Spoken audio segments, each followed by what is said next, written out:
Now, I'm your host that does the most, Janell Banks, and I literally do the most because I am at work and I'm everywhere. Mr. Walker had to call me today, like, what are you doing? There's a show. Are you going to be on the show? I also have my co-host, my kicking partner in crime, my favorite DJ, Sean Hooks, in the building. That's not, you're not pronouncing my last name. But I don't want to put it out there, so I'm going to tell you later. I know it's a text message coming. I always do it. And he always gives me clarification on how to do it. But, I always call him by his DJ name. It's DJ High IQ. I'm working on it. Yeah. Somebody calls him by the wrong last name. Oh, don't know them. No, I always call him by his first name. Your mama named Sean, I'm gonna call you Sean. But hey, we back in the studio. I apologize. I got a speech impediment. It's all kinds of things working against me in the universe. But what's not working against me is win. Everything else. I just won the Kansas City People's Choice Award for Best Comedian. So thank you to everybody in Kansas City and outside of Kansas City who voted for little old me. I appreciate it. Sean voted for me. Didn't you vote for me? Voted for me? You ain't got to tell me. You're not supposed to. That's not how it works. I didn't even vote. It's fine. It's fine. But that's equally impressive. Thank you, everyone who voted. Yeah.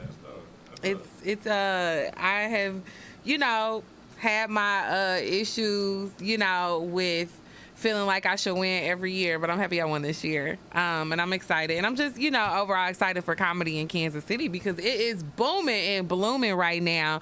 And just general, we got a lot of things going on, a lot of things coming down the pipeline. I see a lot of people are wanting to come to Kansas City and put on events. A lot of people have been hitting me up about doing comedy shows in Kansas City. So I'm excited to see what y'all see when y'all see it, okay? This is funny. What about you? You got anything new coming up down the pipeline? I got something coming up with the American Jazz Museum. They just called me. I'm at the strip club 3 nights a week. Okay. So I got that going on. Yeah, a lot of people like, that was not what I was expecting. But yeah, I'm at the strip club 3 nights a week. And you know what? My biggest favorite thing that I'm doing right now, I'm at Skate City Wine Diet over. Yes. ACK. I'm over there every Wednesday. Every Wednesday. That's probably my most favorite thing to do right now. Okay, and I just see skating. It's just making a comeback. This revolution of it. I really want to go out there, but honey knows, baby, I don't got it in me. My knees, my legs, all of that. I haven't skated in years. I've seen some of the people that get out there. You good. I want one of the little things that you hold on to. Cool, because I'm like, let me make it because I don't think that my insurance plan wants me falling. I don't. They definitely make you sign a release. Yeah, do they? Oh, when you check out the thing? I think because they try to get me to sign one. I was like, I'm the DJ, right? Well, that's good. I mean, that's good to cover them. I think that's very smart. So let's get into things that are popping off. Like I said, today is just a show of Janell was like clearly just unaware that this show was supposed to occur. But I am thankful for KUAW and everybody at the Music and More Foundation who helps me keep this going and keeping this train flowing. So I'm glad everybody was able to assist me with this. Listen, let's get the ball rolling and talk about the good things that are happening in comedy in Janell's life, and then we'll move on. Because I just want y'all to know I'm excited. That could very much will be. I'm a loquacious person. First of all, I want to shout out the Black Women in Laugh Comedy Fest. I told you I was going to New York to definitely make a mark and try to do some things in New York. And baby, I won Best of Fest, which is like the top 4 or 5 performers at the festival overall who just really made an impact with people. People either provided feedback or whatever the case may be in the odds of the universe. But I found out I was just sitting at a little bitty old brunch, talking, and they were like, we just want to announce a new winner of Best of Fest. And they were like, from Kansas City. And my heart jumped because I was like, I'm the only person here from Kansas City. Oh my God, they just said my name. Oh, I just peed a little. But anyway, it happened. I'm just happy you didn't find out. Actually, somebody else from Kansas City. Like, when did they get here? Right. And then I would have been devastated that I didn't know. But I'm just so happy overall, and just it makes me feel good to represent Kansas City sometimes because I feel like we're very much, in the entertainment industry, we're known as this flyover city. Everybody feels like we're just cows and I don't know, farmland. And I'm like, nope, that's outside of Chicago. Kansas City is booming and blooming, honey. I don't know what y'all are talking about.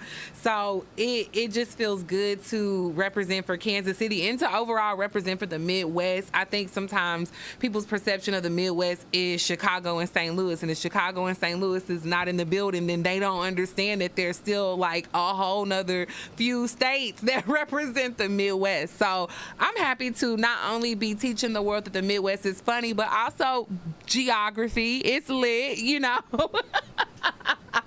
So yes, that was just a phenomenal moment for me. What else is popping?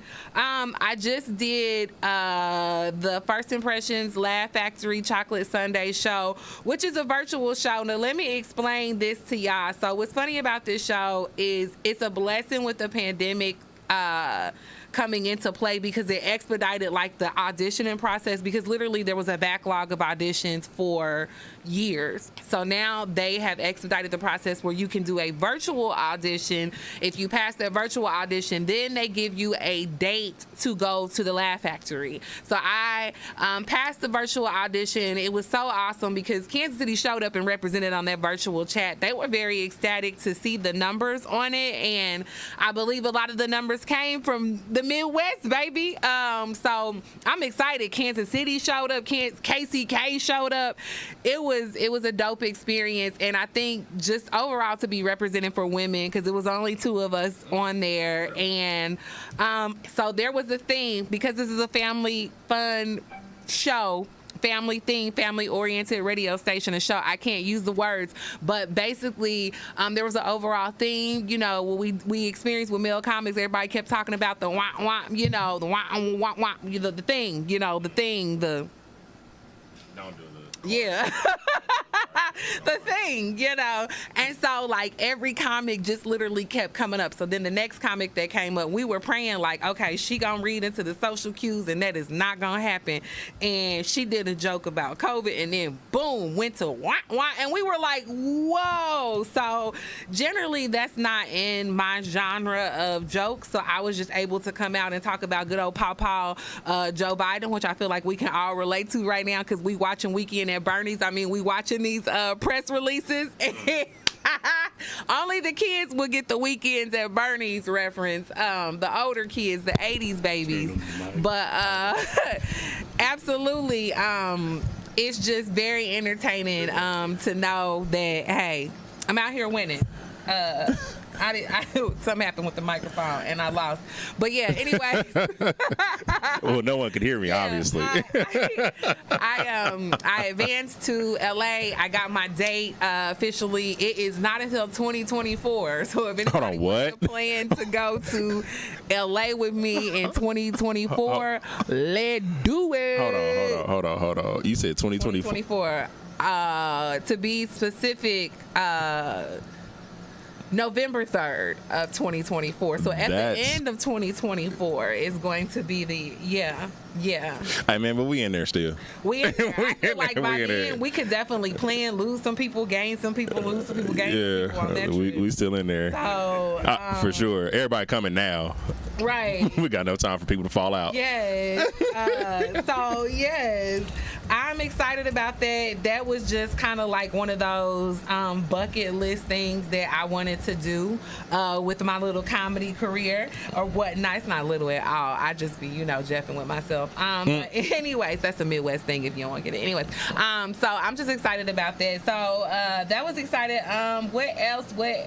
I just wrapped up a whole self-funded comedy tour, which to me was really, I don't know.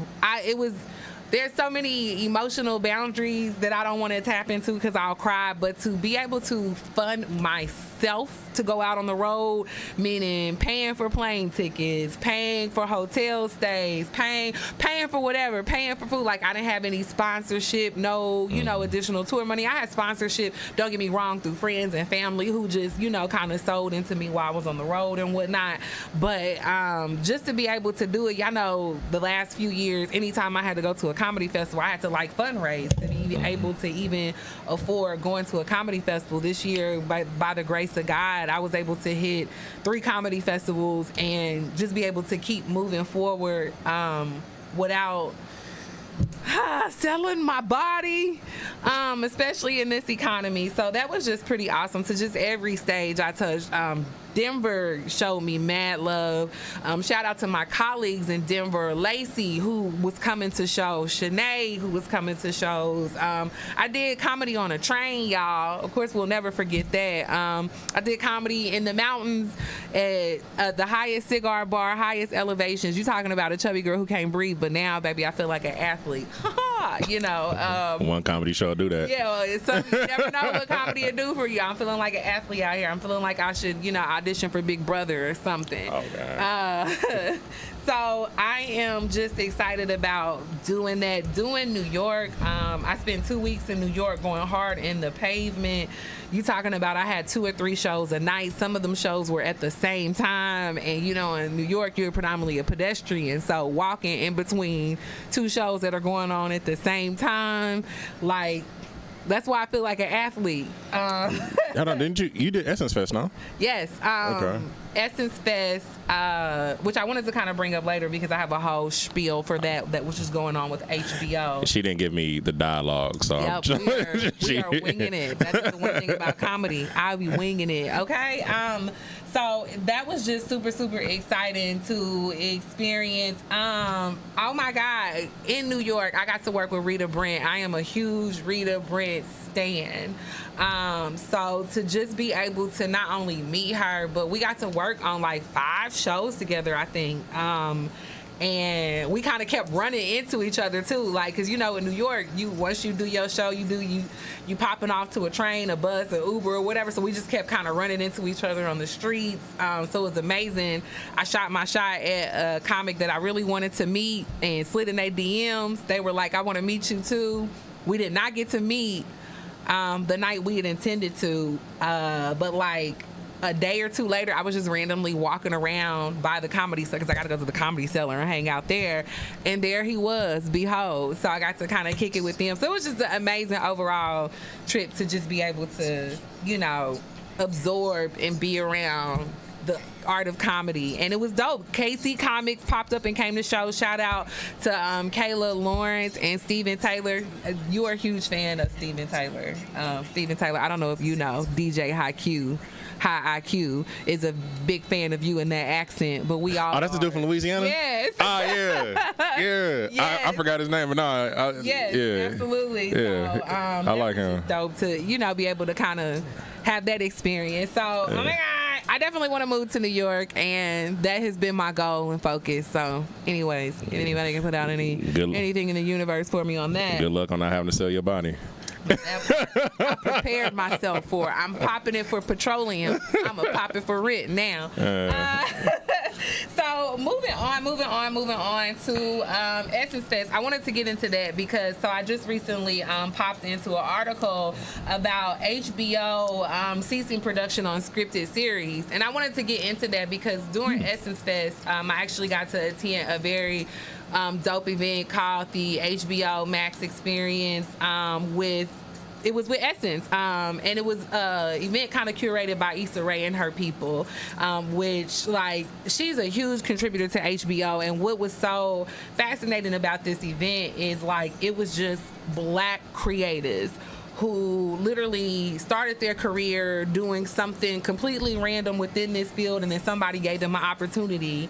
And just listening to some of the people who were like, my showrunners, I give them like 6 months in a position, and then I ask them like, hey, is there something you want to move? Do you want to move to editing? Do you want to move to like whatever? Like, they give people these opportunities and just cultivate these amazing careers. And so it was just awesome being able to talk to directors, writers, creators, producers, who are these creators on HBO, and they have spoke so highly about how HBO has literally gave people of color the green light to be themselves and the budget to create these shows. So seeing this article kind of just, because I'm sitting in this, brunch like a full believer of like, oh, HBO is my next spot. This is where I'm going. So what's going on is that HBO is merging with Discovery Plus, and we're kind of seeing this a lot with Discovery Plus is like the science. The animal, I was like that. Yeah. So it's weird, but we're kind. I'm seeing this a lot. We see this with the apps where there's these huge mergers and buyouts. Well, it's too many of them, and I think they all found out that they can't be self-sufficient on their own.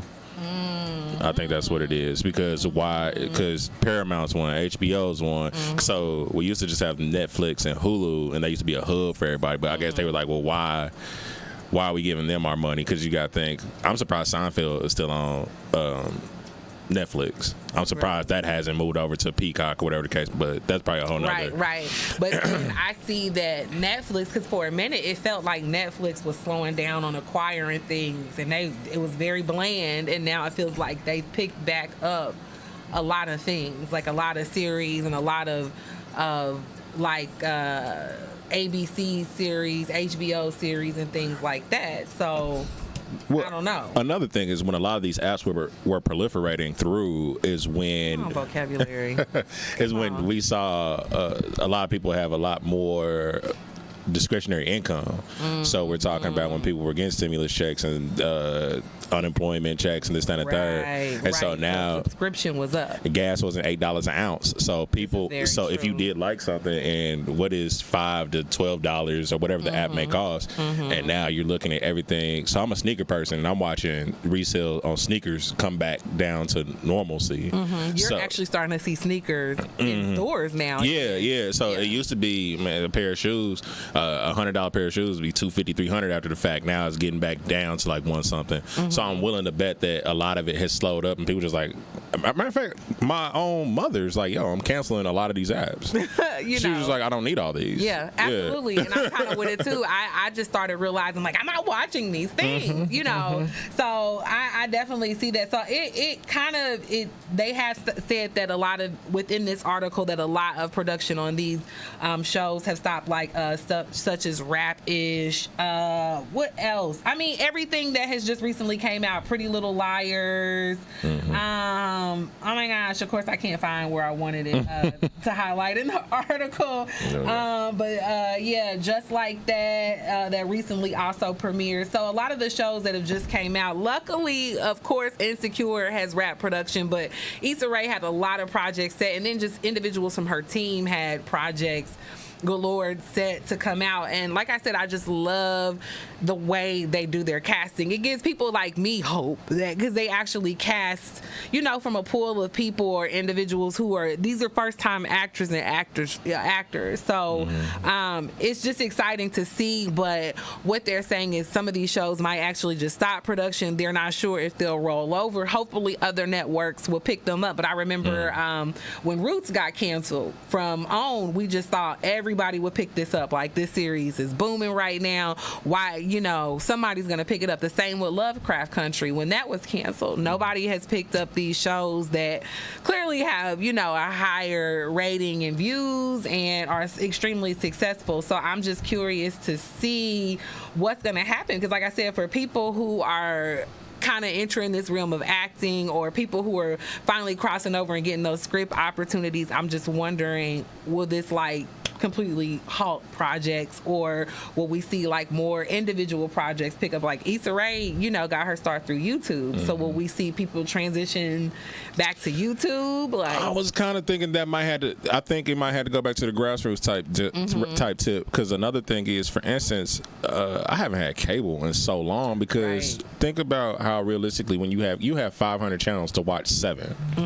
And so I think things like YouTube, if I'm not mistaken, my brother has YouTube, but he said he got to pretty much pick his channels.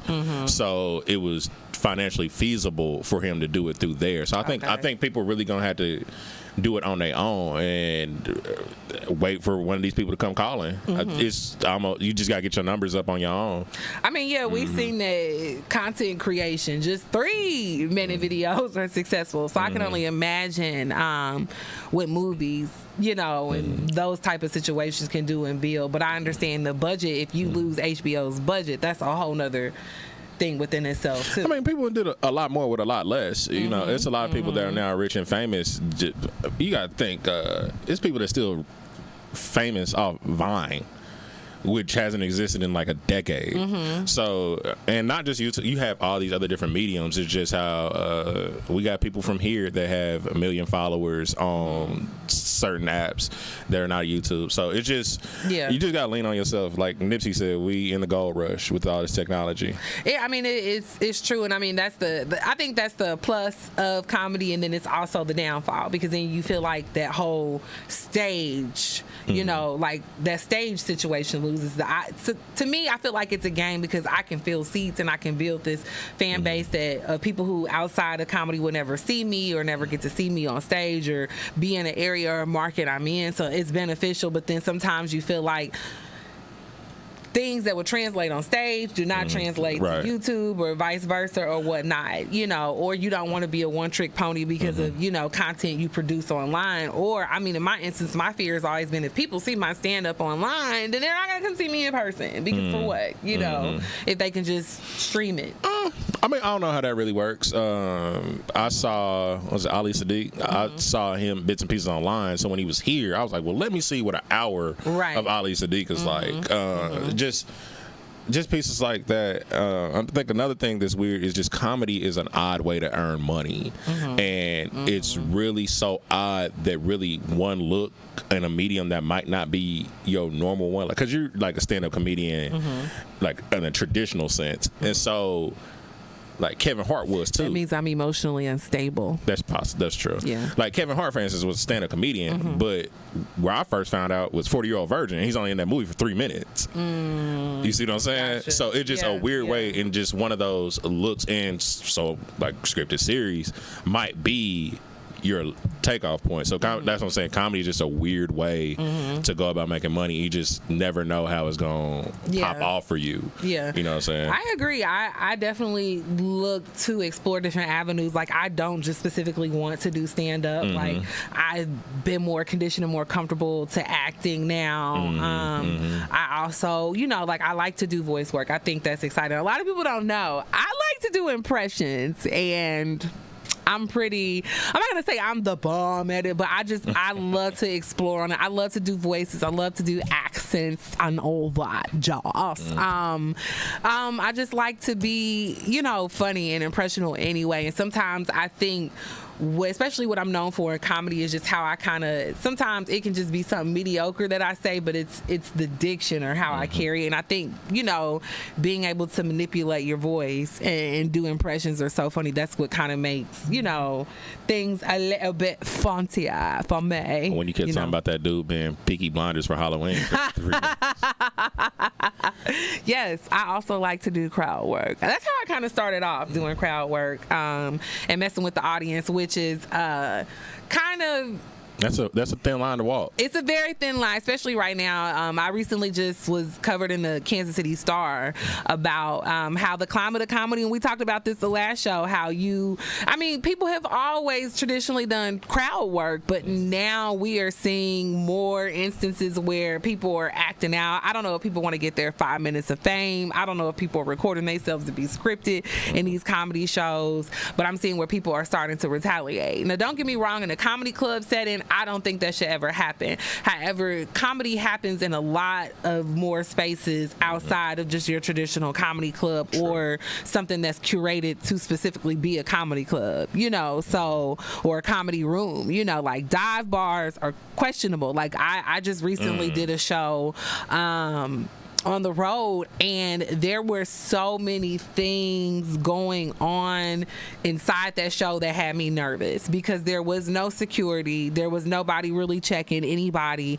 and you had people like that were in obvious gang affiliated colors like just, you know, congregating and having their own good time. Like, it was like I came to support my homeboy, but I'm really here because of my outfit and my people. You know, like, what was a bunch of like alphas and sigmas in there? What kind of gang? I'm talking like bang, bang, bang. I ain't talking about no, you know, I just had to make sure which I'm kind cool of gang we around was talking. fraternities. Yeah, I'm cool around fraternities. They're my people. I would have been trying to find a husband in that situation. In this situation, I was afraid. Why you just tell that a lot of these people?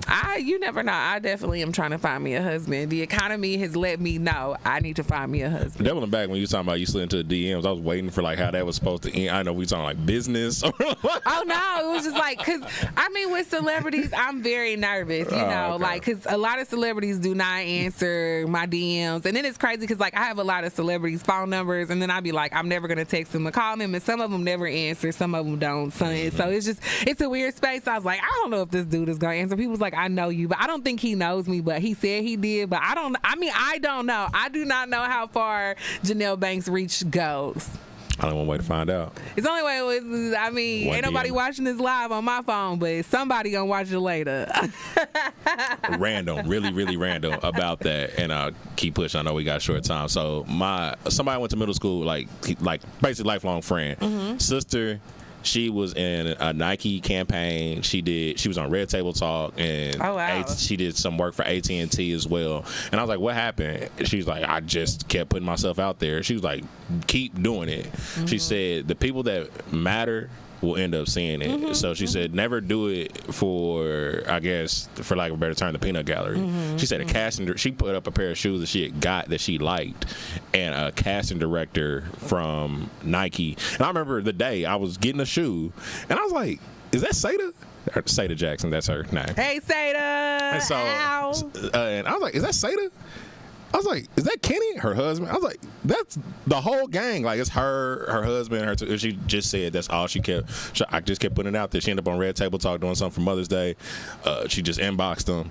And they was like, oh, flew her and her auntie out there to do the show, so on and so forth. And pretty much that's probably been the biggest piece of advice I've received this year. Oh yeah, I definitely feel like at the end of the day, I'm surprised. I'm very much surprised in this year. Just being able to go to places I've went and received the love or just respect, like walking into rooms, I think as a black woman, and then I always tell people I'm very much in the LGBTQ psychogenesis, but I'm still looking for a husband. Anyways, that's neither here nor there. I just want a roommate. I don't know. Anyways, that's really what it is. That's really what it is. That's just what it boils down to. This economy has told me I need a partner. Also, I need an emergency contact because it can't be my mama. She does not answer the phone. So that's what I learned. Baby, you ain't gotta love me, but just identify my body. So that's where I'm at with it. But I just think that, Lord, I didn't even lost the subject of where we was on. That was funny. I'm sorry. I was really thinking about somebody identifying my body. But just where we have come. You think about that a lot? I do. That's the space that we are in between Russia, the economy, and just overall crime. I really do think about these things. But yes, being in spaces that are not safe, also another reason I might go on the road, go to the wrong comedy show, bop, bop, bop, and then what we gonna do? Somebody has got to identify my body. That's all I'm saying. Comedy should never be dangerous, but I do know in some situations where I've even been at shows where comics push, when they have found out you were irritated, they push. But I just never feel that it should be where we're at. So I do thank Kansas City Star for actually covering that story. And then just shout out to Monisha Williams as well, who was very much a prominent part of that piece. Because I feel like it was very awesome for us as black women to be covered in our market, because as many as comedians that are in Kansas City, I don't feel that sometimes we get the shine that we deserve. So I'm just very happy to be recognized and received. Monisha's the one with the wig, right? Yes, she does Granny B. I've seen that. And she's hilarious, and she also grinds. You talking about a person? Y'all think I grind and go across the country? Monisha be grinding and going across this country. So I'm at a point where I'm so happy for comedy in general in Kansas City, and just artistry, period. I feel like a lot of artists here are getting the recognition. We're seeing a lot of people just excel nationally. I want to personally shout out my high school because I recently just had to work on a project with a lot of people, and we all went to Grandview, and it was just amazing to see. Like, we just started talking about all the people who are just really out here, like, doing the thing, who went to this high school. And I'm like, man, I feel like Grandview did not get a lot of credit. We got made fun of for being a school out south. You're the only person I've ever met from Grandview. Here we go with the Grandview blasphemy. All my life, I want to be a bulldog. Oh, anyways, that's all I gotta say. That sounds like an outside school. It doesn't matter. We're better than Ruskin. We're better than Hickman. These are still outside schools. It doesn't, because we were an outside school. What you want us to do? We were further south than them. Come on, geography. Come on, red line. I've never seen I don't even know where it's at. You know what? I've never seen. It's at the Taco Bell further south in Kansas. And I'm just playing. If you from Kansas City, you know where Grandview is. You pass Truman Corners and you have arrived, baby. You have arrived. To us, that's where Grandview starts and stops. Truman Corners. Nope, it actually goes out to 140th. See, even the engineer had to laugh. Mr. Walker, don't do that. Kansas Cityans, Grandview, Truman Quinn Corners. Lucas, get your constituents. He ain't never They're being disrespectful. He definitely don't know where that's at. Well, anyways, all I'm saying is that Grandview has put it down. We have produced NFL athletes. We have produced. Yes, we have produced Josh Freeman. He went to Grandview? Yeah. I thought he went to high school in Kansas. I did not know that. That's the one that played for the Buccaneers. Yeah, He went to Grandview. I did not know that. Bam. Marco went to Grandview. I didn't even know that. Marco who? Marco, the comedian. Marco, oh my God, the one that does videos. Plays too much. Marco. What is Marco's last name? Okay. Why can't I think of Marco's last name? Okay. Marco went to Grandview. Some of the cool people went to Kimology, Newsom. She went to Grandview. That's the singer, right? Yes. Okay. Cedric, he's like the audio. Anytime you show up to an event and there's a cameraman or something going on, Cedric is the cameraman in Kansas City. If it's not the other guy, oh my God, why are my names in there? I'm just saying. Anyway. Right. Well, y'all didn't produce more felons than my high school. Whatever. I just feel like the high schools that are winning in Kansas City and nobody wants to give us credit is Grandview and Lincoln Preparatory Academy College, whatever. I didn't go there, so I don't have to say the name right. And but I just had a lot of girlfriends and boyfriends in that school, but that's neither here nor there. Moving on. Emphasis on moving on. I did, like Maya, just moving on.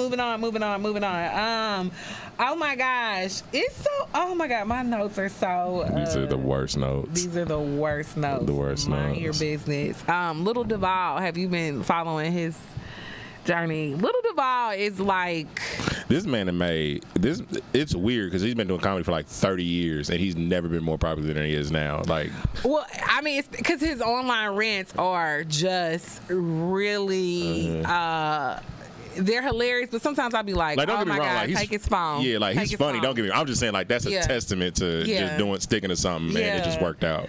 But I mean, he is the most adventurous person, like the most adventurous black person I've seen, because he always does something where we like, why are you so tiny? Why are you doing this? And so what he done did? He got injured. Oh my God, I forgot how it happened, but basically he fell out of something. Got hit. Oh no, he got hit by a car. Oh. And he's injured. He's like broke his leg and I believe his shoulder. And he, of course, is still finding humor in it through his rehabilitation process. What was he doing to get hit by? I don't. And I could be lying. It could be something else. But I would think, correct me if I'm wrong, anybody watching the live. Was he hit by a car? I believe he was hit by a car. But that's nuts. I've never seen how people get hit by cars. I love his energy. Because this is what I talk about when I talk about comedy and pain. And just really flipping it into comedy that's humorous and does not make people feel sorry for you because this man is physically in a hospital, so it shows you the physical element. Oh, of him. he's really messed up. Yeah, like he's literally in the hospital trying to like get up for the first time and move, and he's still bringing humor to people. And sometimes when we are physically going through so much as comics and we're trying to be humorous, to most people it comes off as this self-deprecating, you know, just self-deprecation is nobody wants to hear it. It's weird. Real pretentious. Yeah, you know, so to see the physical aspect of a pain or a situation, and to see him really turn around and flip this into something that is like, whoa. Like Tony Baker is prime example that That's he exactly just lost his son. Yeah. And he literally was online trying to teach her how to spell condolences and grief and sorry for your loss, and he was just like, if y'all gonna console me, at least spell right, you know. And so just seeing those stories, because I think for me it's just momentous. I mean, you know me personally, so you know this year has been absolutely bonkers. And you know, people kept calling me last night about the awards show, and I was like, I'm happy, but I think it was a very somber moment. Like, I wasn't sad. I was more like, I'm just sleepy, you know. I really want to lay down. I just really want to watch Big Brother, y'all, and just chill out, because I don't know, you get to a point where I just realized everything that I was combating, I turned that grief into just work and preservation, and I didn't want to make it like a woe is me, like I'm succeeding because everybody's dying, I gotta do it for little Saint, you know. So just seeing comics, That's Stomp the Yard? yeah. Okay.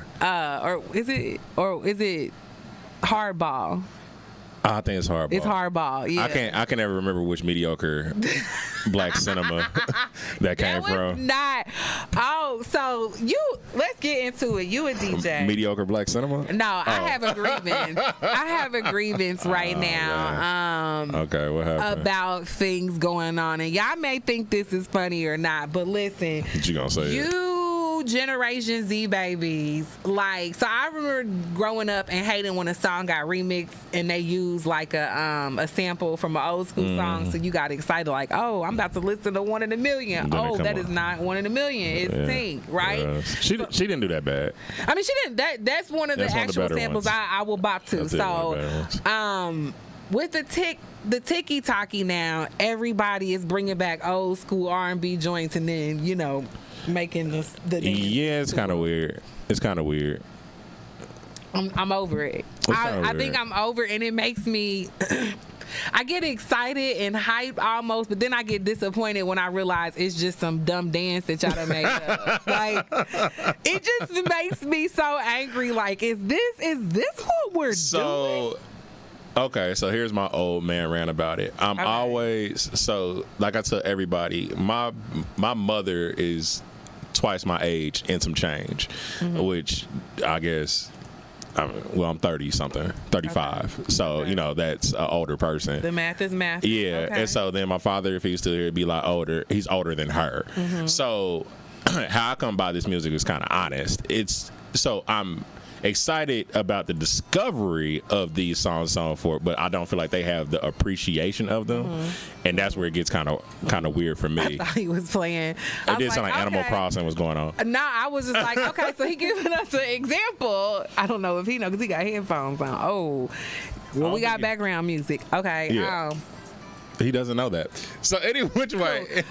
So I'm happy for it, but at the same time, they think like they found something.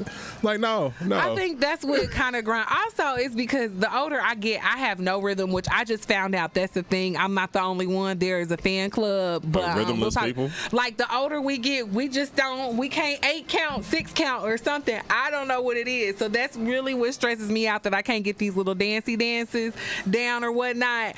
But secondly, that I'm just in a space where I'm just like, I'm hoping that it builds streams and revenues for these artists, but I'm like, what is when I watched some non-melanated person try and show us a dance routine to buy you a drink and walk it out, I was over it. I was like, these ain't even the dances but they weren't even the dances that we did when it came out. I was like, yo, those don't go together. Like, that is definitely. Have you seen the Cupid Shuffle, the new Cupid Shuffle? That's what blew my mind. Where the people were doing it like in a square dance? Yeah. As much as I hate that song, I still don't want to see it. Because it was definitely, it definitely looked like, I was like, dang, what have we been doing it wrong? Nah, it is not meant to exert that much. Like, they were working. I was like, why are they doing it so here's the thing. We are people that are the epitome of cool. Mm-hmm. Why are y'all making this look so uncool? Like, y'all. I thought it was cool, and that's how you knew I grew up in Grandview. It looked like calisthenics. I was like, why are these people working that hard? This is why you know that I grew up in Grandview. What happened to Mims? Oh my God, never mind. That was just a hoe, because I was in my head. I was like, this is why it's hot. But then he is very smart and works. He's making his money in the investment world. He's richer now than he was making music. But he still got "This Is Why I'm Hot." You have not heard that. I'm hot. You have not heard that in a black establishment. Where you hear no, like it's always in the background of movies. He getting royalties for movies. What was you watching? The Wire? I feel like it's a movie previews. So okay, so these are under the not laughing matter subjects. I know y'all like, why are these related to comedy? But just seeing y'all dissertations online have been comical to me. So Beyonce. Beehive, the album just dropped, baby. It's for the kids. It's for the gays. If the kids that don't get it, you just don't get it. Pass on. Beyonce builds albums she makes them for facets and eras of the decade. Like she has learned and capitalized up on, I don't want to say fascism. That's probably not the right word, but she's capitalized up on fads, and just what is. And that's why I said her music is not as timeless as people think it is. I could agree to that. I could understand that. I think that people who are caught up in that person are always going to agree to that. You know what I'm saying? Somebody said that. Somebody asked me recently a week ago, do I think that Aaliyah will still be relevant? And I was like, her music's still relevant. Back and Forth comes on. You gonna put your hands in the air? Do we put our hands in the air because we genuinely like the song? Do we put our hands in the air because dang, Aaliyah's gone? Let me see you go back and forth. That's a bop to this day. That's one of the ones I kind of walk out on the room. But when Ring the Alarm comes on, you get hype? A little bit. A little bit. It just depends. It depends on the mood I'm in. Back and Forth, like literally, kind of weirds me out because R. Kelly just sounds so creepy and influential. That was in the back of that brought song. That up. I was like, but here's the other thing. She's also had, once she got moved from R. Kelly, she moved to one of the other greatest songwriters, Timbaland and Missy Elliott. Now, see, if you play a Timbaland and but anything Timberlake, Missy, what happened to Magoo? You can't even find half of his songs online, and we were good. Like even the ones with Timberland, because I'm not gonna lie. Now that I'm older, I definitely was. Now that I'm older and I go back and listen to them lyrics, I'm like, what was happening? Magoo was talking about nothing. Everything. It was just that it rhymed and it sounded very cool. Next you're gonna tell me you was listening to Silk the Shocker. He might have been one of my favorite. He was not my favorite in No Limit. He was not my favorite, but he was cute. But back then, I mean, that's all it took. I mean, you ain't never heard nobody say past the aux cord and Silk the Shocker. You tripping, because his verses were pretty solid on the two songs that I remember. He was the first Blueface ever. I don't even listen. This new generation of music, I really don't. Why you sound like an old lady so badly? Because I am. I'm almost 40, Sean. Oh, okay. I have earned the right to say back in my day. Oh no. I have earned the right to say that, but I do feel like a lot of the music, the newer music, I don't listen to. But I also told you, Apple Music has me in a hole. It don't never want me to listen to anything. I'm gonna tell 2016. I don't know how to trick it. I want you to try, and this we totally went off the rails, but I want you to try Tidal. Everybody keeps telling me to try Tidal. Y'all want me to pay more money, and Tidal got expensive. Is it? Tidal got a little bit more expensive. I think it's like 13. I feel like it's like $14 a month now. But the only reason for just for music. I think the only reason why I prefer Tidal is I feel like they do a better job of pushing black music to the front. Like, don't get me wrong, it every now and again suggests some random rock playlist, and I have no clue why. But I think Apple Music does a good job with black voices and black spaces. But I feel like I have prompted Apple Music to go back into my college and high school years because it will play one new Doja Cat bop and somebody I don't know, and if I skip that, it'd be like, oh, well, I guess you wanted to listen to Luther then. Here you go. That's a wild gap. I'm telling you, I just drove to Memphis, and I mean, baby, it just went up and down and up, down, and I was just like, well, I'm with it, because you know when you drive and you just the goal is to keep singing and just so whatever I know the words to, I'm cool with. But it definitely, I was just like, I mean, this is extreme. Like, I can't even. Some of the newer stuff that it was playing, I don't even know, because I don't know who these babies are. But then it would jump back into like Luther, Janet, and then play something newer, and then, then go way like 91, 89. I'm like, why are we listening to I Miss You by Aaron Hall? This gives me the nightmares. Like, where are we going? That was a rough song. The video just recently popped up on my timeline, and I'm like, a rougher video. Listen, I could not drink milk for years. Did she drop a glass in the video? Because she literally drank that milk and then died in the music video, and that had me shook as a 9-year-old. It was a wrap for little third grade me. I was like, well, I'm lactose intolerant. I'll never do it again. I haven't seen that video since it was a new song, but I do remember it kind of vividly. And I mean, Aaron acted so well in that video. Until it's time to break down. Like, legitimately, like, this had to have happened to this man. He fell out. He fell out in the hospital, right? He felt, yes. Yeah. Like, I mean, and then when he was like reminiscing and was like singing the way you used to hold me. I mean, we felt that with the silk flowing and her doing because every time somebody died in a music video in the 90s, they came back as a ballet dancer. Except Eazy-E and Crossroads. Everybody had to come back as a ballet dancer. And it was always a chick from Living Sing. Anyways, I'm just making stuff up. From the end? That's sick. That's really sick.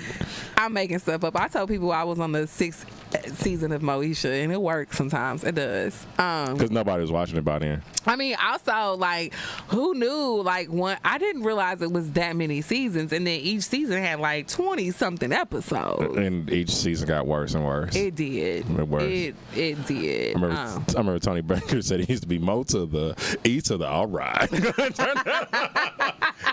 And turn that off. It just and I feel like I am the world's largest Brandy stan.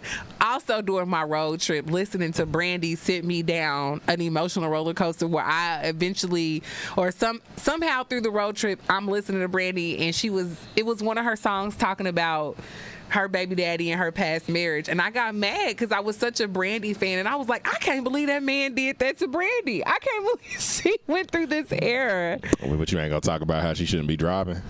You know what? This is a comedy-related show, and we will not talk about manslaughters and misdemeanors that people get away with. You know they blamed him. They did. That's how amazing Brandy is. She's an angel in disguise. Not because angel of the song. That is not funny. Speaking of other hilarious news, I don't know if we saw this coming. I legitimately was rooting for them. But Pete Davidson and Kim Kardashian have broke up. These jokes just do not write themselves, y'all. They just they do write themselves. They do. You see, I didn't even have I talked about a breakup. He just started laughing. I really was rooting for Kim and Pete. Bro, and did you see what Kanye did? So to give a background into just how sick of a person I am, once you date somebody that I find to be beneath me, whether as a person, visually, or whatever the case may be, you can have her. So I was just like, when I saw that, I was like, why does he want her back so badly? Because Kanye is. That's another show. That's another story. But I like when I saw. So I was just like. Because I saw the little headline thing. I was like, why? Bro, let it go. And then you went and found a girl. He said, I found a girl bad. I was like, no, you went and got a doppelganger of this girl. Doppelganger. And it was so Bro, you were weird. like, you were sick. Yes. Yes. you need help. I mean, of course, I feel like we saw this coming. I just didn't think it would come this expeditiously, partner. I just didn't see it coming like that fast. But I do feel like you knew it was coming. She really would date anybody. I mean, at this point, I'm curious to see who's looks next. looks are not a thing to her. I personally feel like, and I don't think that she should get back with Kanye, but I personally feel like that's what's going to happen. I think she's gonna be with where do you go? She's gonna be with a woman next. She's expired everything else. Please don't mess it up for us. Don't come bringing that over here. I'm telling you. And please don't know LGBTQ buy into that. Just don't do it. But do you know what? And then she gonna come out with some product. Numbers is gonna go yay. Oh, no pun intended. But the numbers. I can see this happening. Yeah, for sure. Her whole family. I can see this happening. Her whole family is built on exploitation. Oh my God, that's like such the obvious choice that she would. And she's already aligned with Jeffree Star, and you know she's defended him, and she's been loud and wrong and defending him. Oh man. So the next step, she gonna come up with something to sell, and she gonna align her. So she gonna treat y'all just like how Nicki Minaj did early in her career. We're gonna have to go get Chris Rock to be our spokesperson. That is the only way we're gonna get out of this. Why y'all think Chris Rock gonna say? I just thought that was funny and some irony. Because I feel like every time we speak about women's rights, people always go get a man to speak about it. It's always somebody who's not necessarily traditionally aligned with women's rights who speak up on the behalf of women. And Chris Rock really can't do no wrong. Like, we've seen him be wrong and still not do no wrong in that video where he was giving any which way. I just feel like we need which that's also a huge conversation right now. Before we wrap it up, it's just that Will is apologizing now as if anyone cares. I don't. But how did Chris take the apology? Chris was like, I'm not ready to talk. I'll let you know when I am. I mean, which is valid. Which ain't wrong. That's not wrong. I mean, what is like? You slapped me on worldwide television. Yeah, you made a choice. Yeah. You made a whole decision. Like you basically acted like a Sagittarius. Let's find out what Will Smith's zodiac sign is. Yeah. Because you had a decision and that you just chose to act out. And to be honest with you, he is still fortunate that he didn't.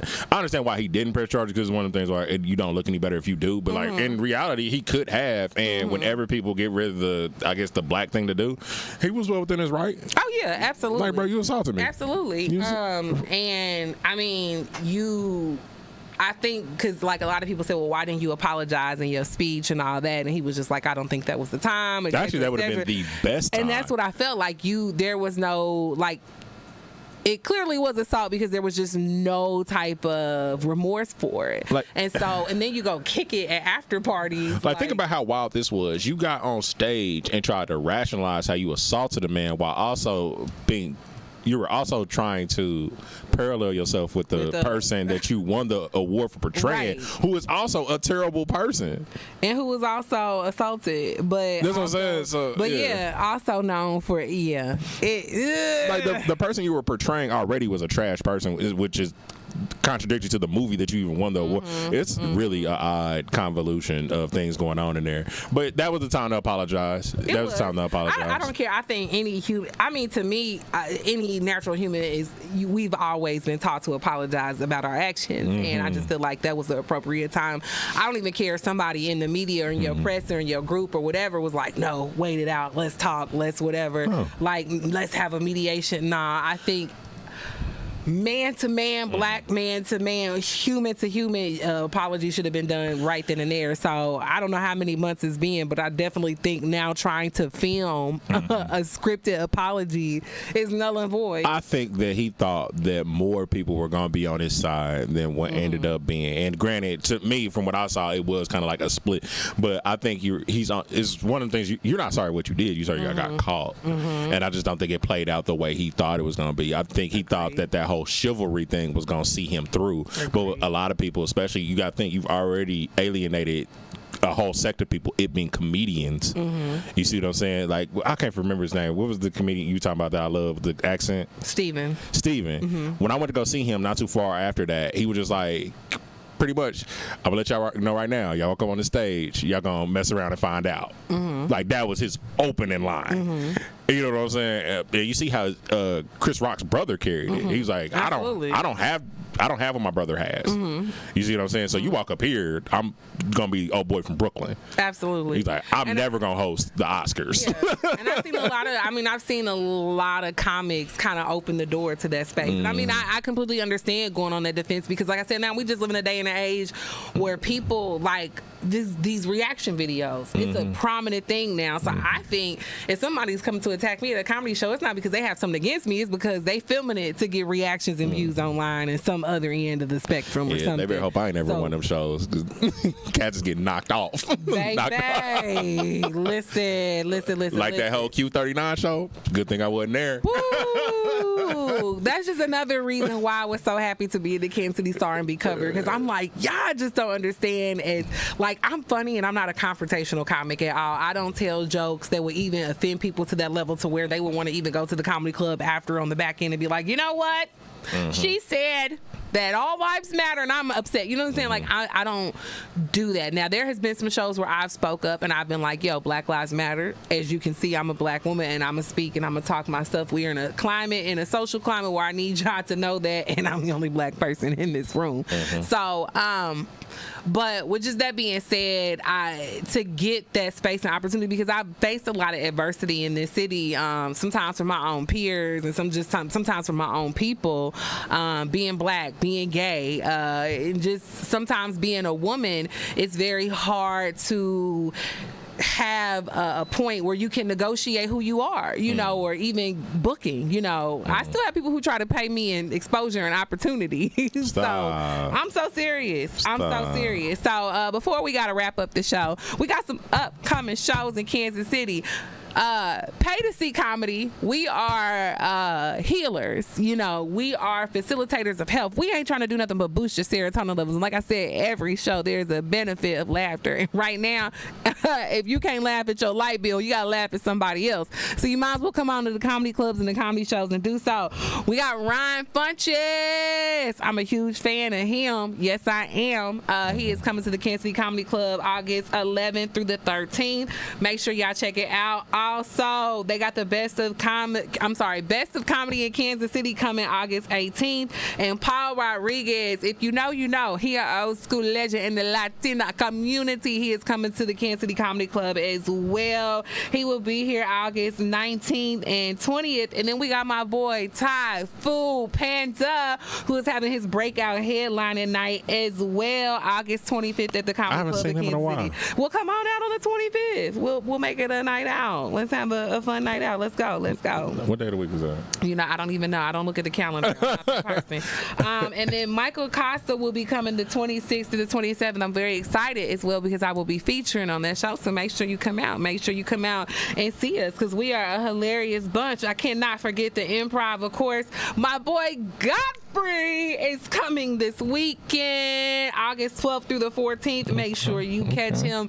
We got to work with each other last time. It was a phenomenal show, but Godfrey is just hilarious right now. He's booming, blooming. I mean, he's had specials come out. He's on Wildin' Out right now. He's doing the thing. I feel like he's another person, been doing it forever, and I feel like his popularity is still rising. So yes, absolutely, yeah. absolutely. He just keeps getting better with time. Yeah. I feel like Dusty Slay. I love Dusty Slay. Just posted this TikTok of his daughter. His daughter does not like her mother. It is hilarious. Anyways, go watch it. It's funny. Dusty Slay's coming to town August 19th to 20th at the Improv. And then we got Jeff Allen, old school, coming through August 24th for a special engagement. And then Dion Cole is coming back around. And I'm going to make sure I have my ottoman ready for him, baby. He coming August 26th through the 27th.